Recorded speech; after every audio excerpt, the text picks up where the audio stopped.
Hello. Hello, everyone.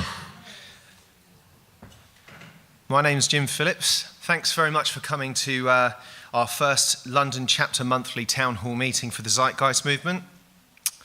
My approach to these little talks, which precede the Q&As, is that of a bit of a series. Later in the evening, we can proceed with sort of broadening this introduction to the movement in a more direct way. But in this talk, I'm going to isolate a few things and try to relay the rationale of our work from yet another angle using current issues. If you're completely unfamiliar with TZM, I apologise in advance, as this little intro talk is not really an introduction in a classical sense.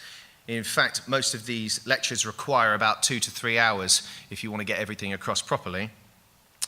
But please know there's a wealth of free data and information at the zeitgeistmovementuk.com if you want to check that out for a follow-up. And since this event is really about public engagement, please do try and make notes for any questions you want to ask for the Q&A afterwards. We've got some other members of our panel here this evening as well. There's myself there and Adam, Janan, who's on her way, Cliff and David. So, yeah. Okay. Sorry, I'm Mac illiterate. Let's try that again. Okay. In part one of this event, I'm going to briefly talk about where we are now with respect to the various social problems along with their basic root causes. These social problems, as many of you know, have now exploded in cities around the world into what's becoming known as the Occupy movement, in protest at the growing inequality and social breakdown that many of us know to be inevitable if we continue with this outdated socio-economic system. These issues then lead us to part two, which is the social response and the goals of the Zeitgeist movement. And in part three, we'll quickly go over the basic structure of the movement and how people can participate. Then hopefully we'll have a good hour for questions afterwards, but please do me a favour and save those questions or comments till the end for the sake of consistency. Cheers. So, where are we now? This is a chart of global public debt levels. As many of you are hearing in the media at this time, the United States government has once again reached its so-called debt ceiling, a near arbitrary limit restricting what the US government is allowed to borrow in total to fund its operations and cover the interest payments on its debts and loans. Since 1981, the US debt ceiling has doubled almost 4 times, from 1 trillion to about 14.3 trillion. And whilst the media and US Congress pretend that there are actually grounds for debate on this subject, it's quite clear that there is simply no other option than to raise it again if the United States plans to postpone its sovereign debt default. In the UK government, debt has risen from £300 billion in 2001 to over £1 trillion this year, and that's the official figure, so you can probably conservatively treble that. At the end of last year, personal debt in the UK, that's money owed by you and me, stood at £1,454 billion. So as you can see, this country is going to default on its debt repayments at some time in the not too distant future. But before we go into that issue, let's entertain a quick parable. Let's imagine a remote island with 100 human inhabitants. And this little hypothetical society decides to use a currency system to organise labour and resource distribution. So, little shells are collected and numbered. It's figured that 1,000 shells will be enough, so each person is then given 10 shells and exchange begins. At some point, one of the inhabitants finds his or herself limited in shells with respect to their needs and asks another if they can borrow 4 of theirs. The other agrees, but on the condition that the 4 shells shall be returned with another 2 shells included as a fee for this service, and then it's agreed. Okay. So suddenly this idea of utilising shells as a commodity takes hold, and many others begin to perform the exact same act of lending their shells in exchange for extra shells. Now, something strange begins to happen. For some reason, many of the inhabitants are finding themselves in debt to others more and more frequently and at ever-increasing rates. Eventually, nearly everyone seemed to be in debt to everyone else, and obviously something wasn't working. So this little society had a meeting and calculated what everyone owed to everyone else. And they found out that for every 4 shells loaned, a fee of 2 shells was added, and then they figured out that the entire money supply had been cycled through these loans. This meant that 1,000 shells loaned 4 at a time produced 250 transactions. With 2 shells charged per transaction, 500 shells were needed to settle the debt responsibility of the total society. But, wait a minute, if there's only 1,000 shells in circulation, where are the other 500 going to come from? That's right, they never existed. This is how interest works in our monetary system. It is not created intrinsically in the money supply, which means that the debts are reined in, when the debts are reined in, rather, someone always misses out. Well, this little society did the only thing they could. They proceeded to cancel all outright debts, laughed at their folly, strategically shared their resources and labour, and wondered how they could have been so foolish in the first place. Alas, our situation is much like that, but our rationale is not the same. The global debt crisis is fundamentally the result of the fact that our money is created out of debt. It comes into existence through loans and leverage. These loans are inflated or multiplied, and interest that does not exist is charged on them. And regardless of what you hear, any government body or media institution on this planet claim as to the solution for this debt situation, which is almost universally related to cutting budgets, social programs, endless refinancing, and the imposing of austerity measures, nothing can or will stop this cancerous debt growth without outright global debt cancellation.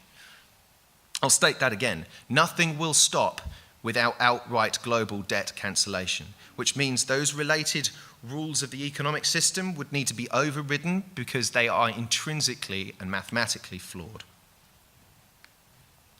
And frankly, I'm not sure which aspect is worse. The fact that this utterly insane false problem exists, or the fact that the public at large has virtually no awareness of this mathematical reality. This practice of creating money out of debt and loaning it to the public or government in exchange for fees that do not exist should be the absolute focal point of debate today. Not budgets, nor spending beyond our means, or other distracting rhetoric. The problem is structural. And since the very nature of being in debt creates limitations for individuals, corporations, and governments, the detrimental effect of this reality is opening the door for a cascade of other problems related to social collapse, which are simply not necessary. And it's in this context I would like everyone to consider this issue. This is the essential paralysis of progress. However, before we go any further on that issue, let's step back and consider an aspect of our current economic model itself. There are 2 parallel yet nearly opposing value sets at work in the monetary market model of economics that we utilize today. The first force can be called the money sequence of value. I borrow this term from Professor John McMurtry, author of a very excellent book denoting these issues called The Cancer Stage of Capitalism. The money sequence refers to the governing principles of intent regarding monetary valuation and exchange. As we all know, money is a medium of exchange, but in order for money to exist as such a medium, it must have a value in and of itself. Therefore, it exists as a commodity in and of itself. The easiest way to understand the money sequence of value is to reflect on the obvious interest we all have in acquisition, maximizing profits, and saving money or in cost efficiency. Our lives today literally revolve around the management and movement of money. Because of this, there is an empirical disconnect between the physical world we inhabit, along with its natural laws, and the propensities generated by the monetary system. They are actually opposing forces. To put this in related terminology, the money sequence of value is decoupled from the natural life sequence of value. The life sequence values ecological balance, good public health, and other qualities of empirical human sustainability and prosperity, whilst the money sequence of value cuts costs and maximizes profit with the assumption this somehow creates and supports the life sequence intrinsically. This is a historical illusion. The assumption is that this money sequence gives way to and provides for the life sequence of value. This is the statistically void and nearly religious rationale of Adam Smith's invisible hand economic concept put forward in the 18th century, which states that the free market will balance things out in the end, basically. We can see that through the monetary system's need for perpetual waste of goods and resources in its quest to speed up the flow of money, as well as the ever-increasing gap between rich and poor, that nothing could be further from the life sequence of value than the use of the monetary sequence of value. The reason that the invisible hand is invisible is because it's not there. Back then, the decoupling wasn't as apparent. And you can see how such a notion could be accepted in abstraction. But as time's gone on, the true nature of the money sequence of value has shown itself for what it is. Today, I would say that almost everything is now officially backwards with respect to its intent.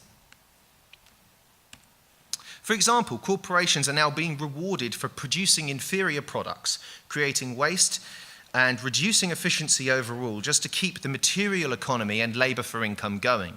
In fact, the very notion of what an economy is supposed to be has been redefined to be its opposite. An economy is supposed to economise.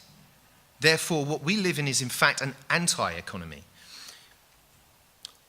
with no relationship to the physical world at all.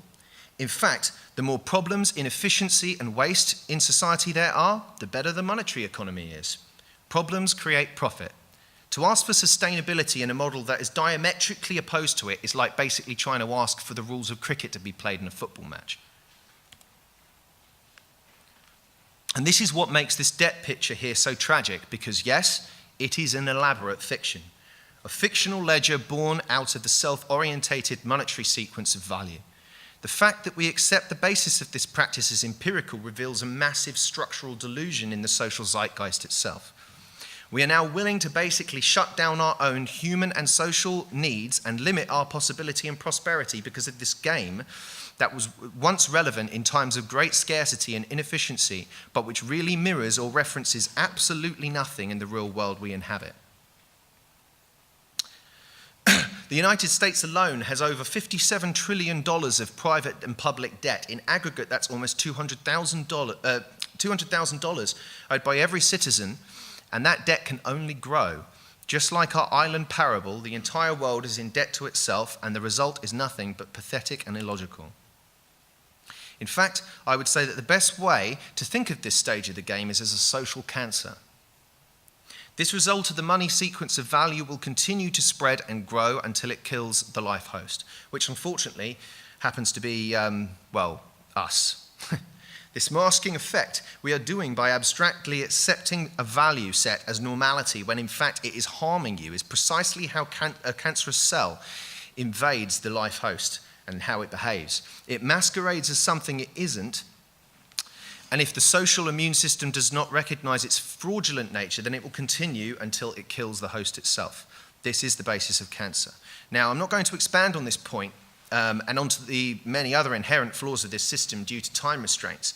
But if anyone wants to hear a 2-hour treatment of these issues, please do watch the lecture Social Pathology online. Now, what about reform? Can we tweak this system so it directly relates to the life sequence of value and sustain human life? Is that possible? The answer in a broad sense, I'm afraid, is no.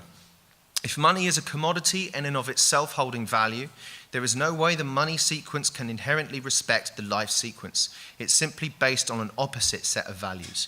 The monetary sequence has an established order and self-preservation built into its framework to maintain a profit and is therefore not geared towards the value set required to create social, environmental, and ecological balance. Can it be improved? Yeah. But that would only come through patchwork legislation and laws which are merely attempting to compensate for a problem you've not yet been able to solve. It isn't a real solution, and it's not in line with natural law or the emergent state of reality. Since most simply don't see the problem here, All talk now revolves around measures to limit borrowing and spending. This again limits the possibility and flexibility to deal with the actual problems at hand. Who suffers most from this austerity? The middle and lower classes, usually in the form of needed social support systems or life ground systems. Public well-being slowly becomes unaffordable, just as any concern for public health will always be secondary to maintaining the integrity of the monetary market system. It's within this high-pressure, limiting, and broke climate that humanity is beginning to face one of its most difficult and unspoken threats, which is technological unemployment. The US state for unemployment at the moment is just over 9%, with a true figure being conservatively closer to 18%. When you take into account the underemployed or off-record citizens, it's probably even more. Just as the US and many other governments talk about job creation, the true causality of the growing unemployment due to mechanization displacing human labor once again goes unnoticed. The jobs are not coming back and can therefore no longer be the basis of our economy. Between mechanization and the growing need for further cost efficiency, the entire corporate infrastructure is going to defeat itself over time through its inherent and unseen fatal flaws. And again, the debt collapse only furthers this incentive for companies and corporations to automate. And since our entire economy is based on hydrocarbons, which are not only unsafe, but also on the verge of destabilizing scarcity in the decades to come, do you think any country on this planet is prepared to move to the abundant renewable forms of energy with the cost of such infrastructure changes being in the tens of trillions of dollars? This list could go on and on, of course, pending water shortages, rises in natural disasters, growing poverty. It's downhill from here unless major, massive, and paradigm-shifting changes are made, basically. We can do it. We're a highly adaptable and malleable creature, but we must first see that this system is not fit for purpose anymore. Whilst we are surrounded by well-meaning activist groups, please take note that virtually all of these organizations in the environmental, social, and political movements of the day fail to consider the root causes of these problems, choosing instead to address the symptoms. Whilst it is needed in the short term, it does very little to address the ever-pressing parasitic pressures of the system itself. What we need is a social immune system response to rise up and help to communicate these ideals with people regarding these issues before it's too late. Everything starts with a thought, and it is that which must change first. This is where TZM comes in. The term zeitgeist is defined as the general intellectual, moral, and cultural climate of an era. The term movement, very simply, implies motion or change. Therefore, the zeitgeist movement is thus an organization which urges change in the dominant intellectual, moral, and cultural climate of the time. Changes in our method of social operation means a change in values. The revolution that's really needed is a revolution of values, thought, and consciousness. So how do we define what we propose as a better economic model? A new economic model based not on the movement of money and the dynamics associated, but rather on truly objective scientific resource management and allocation, strategically seeking to enable an equitable distribution of all goods and services to meet the needs of the entire global human population, while ensuring maximum environmental sustainability over generational time. We say economic model, meaning it must be about strategic preservation and sustainability, which is what the word economy really implies, as I stated earlier. We say not on the movement of money because its intent is decoupled from true life support. We say the need for scientific resource management and allocation because the scientific method is the only form of reasoning that exists with respect to predictable, truthful, and reasonable understandings with regards to nature in which we live, and outcomes that are not subjective to human opinions, ego, or emotions, but rather inferential logic. We say an equitable distribution of all goods because true social sustainability and hence safety can only arise if the world's population has its needs met. And finally, we say, whilst ensuring maximum environmental sustainability, For that is what a true economic model demands due to the symbiotic relationship of ourselves to each other and our precious finite resources. It is a self-defining train of thought now possible to implement with current technological capabilities and scientific understandings if we have the will to do so. And out of this comes a physically referented orientation which arrives at an economic model that is completely self-evident when looked at from the ground-up approach to social management. Here are some of the core attributes of this model. We need to move from a growth to a steady state economy. The very idea of infinite growth on a finite planet is literally insane. We need to get away from the current competitive basis of our current paradigm and realize that collaboration is the only intelligent management of operation for a species that relies on and shares one planet. We must use a systems approach to the management of the Earth's resources. We need to calculate society responsibly by using the best known methods available so we can arrive at more appropriate decisions. We need a planned system where the ideas of localized production, redundancy, recycling, energy conservation, and the integrity of the dynamic equilibrium between ourselves and the planet as one interacting holistic organism are held as the new social imperatives and values. We need to focus on deliberate automation. The paradigm has shifted and human labor is becoming increasingly obsolete. It is socially irresponsible and inefficient and negligent not to do this if you truly wish to achieve peak maximum efficiency with regards to your social operations and production facilities. And we need to devise a system of strategic access to goods and resources which allows for less to be produced but more to be utilized. This part is how we are going to be able to create an abundance on this planet for all the world's people, eliminating most scarcity and along with it many stresses that cause negative and aberrant social behavior, which in turn gives us the resource-based economic model. Now, as logical and sensible as all of that may hopefully sound, the real change has to come within you first and ultimately how you view the world. We are all victims of culture. We all have reinforced behaviors and beliefs that are given to us by our environment, but culture changes. It always has. It changes in many ways, but ultimately the most effective and true change, we believe, will manifest with a critical mass of people that wish to move towards a more sustainable, peaceful, humane, and sensible direction for humanity. That is why the Zeitgeist movement is here. That's why we're here talking to you today. We want to help spread these ideas with the view towards people coming together under some simple common goals and working together to help achieve them as one entity which cannot be ignored by the current social status quo.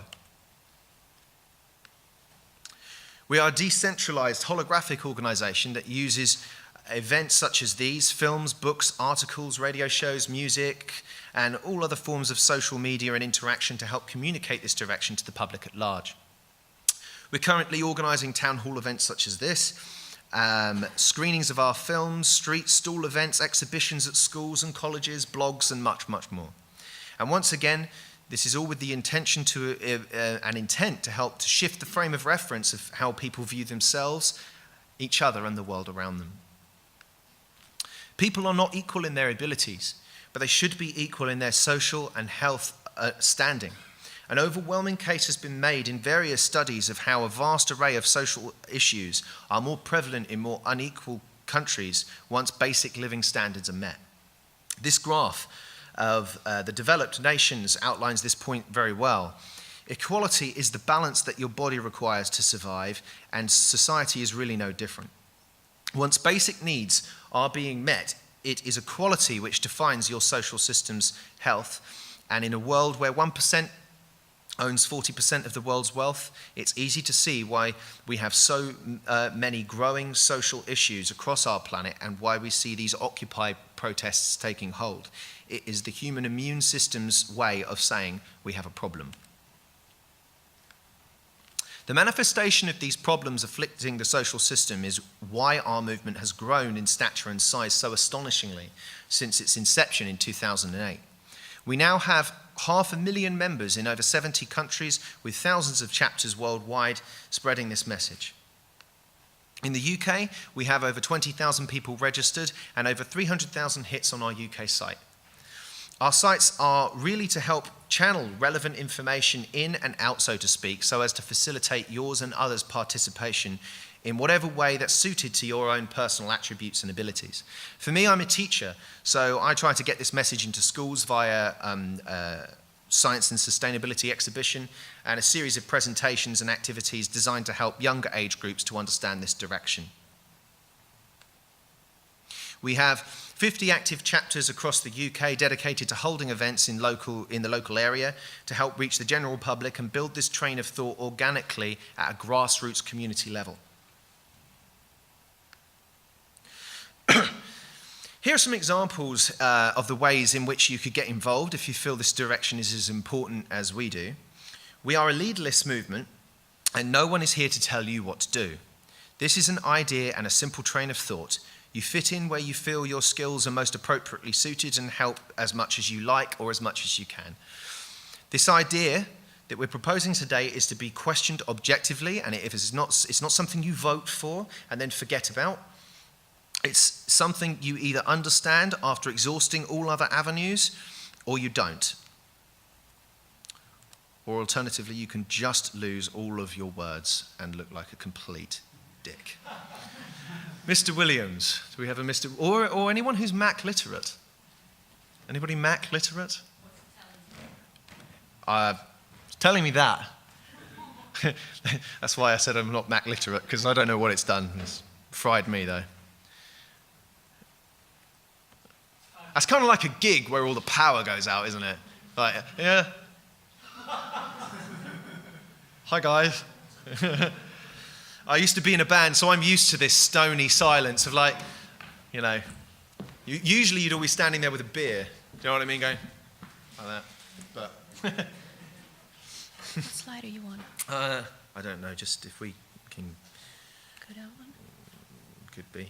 Anything up there? Oh, Tom knew how to do this. There's a push play, actually. I think if we push play, we might be onto a winner. Is it going to actually... Yes. It's not coming up with the notes. Might have to blag this one. Come on, you can do it. There you go. No? Okay, yeah. Yeah, I'll just blag it. Much like a musical show, I'm going to blag this to the end. Oh, look. The text has come back. It's all good. It's okay, Tom. You're right. Yeah, it's all good to go. Sorry about that, folks. Okay. So, as I was saying, this is an idea to be questioned. We can't, and nor would we force you to agree with this direction. Not only is that not a very nice thing to do, but it doesn't actually work. True change will not happen. True change will only happen when people see the sense of a new direction and have the passion and courage to demand it. We are the best species at the act of surviving that we know of. Can we please start to act like it? So please do ask any questions you may have this evening. I think we're going to carry on with a couple more words from some other people before we take the Q&A. No? Okay, so fine. So please do feel free to ask your questions. That's what we're here to do. Please do try to keep them as concise as possible. And if we don't answer any of them in a satisfactory manner, please don't be polite. Tell us we didn't, and we will try again, because that is the purpose of this exercise. Thank you very much for your time.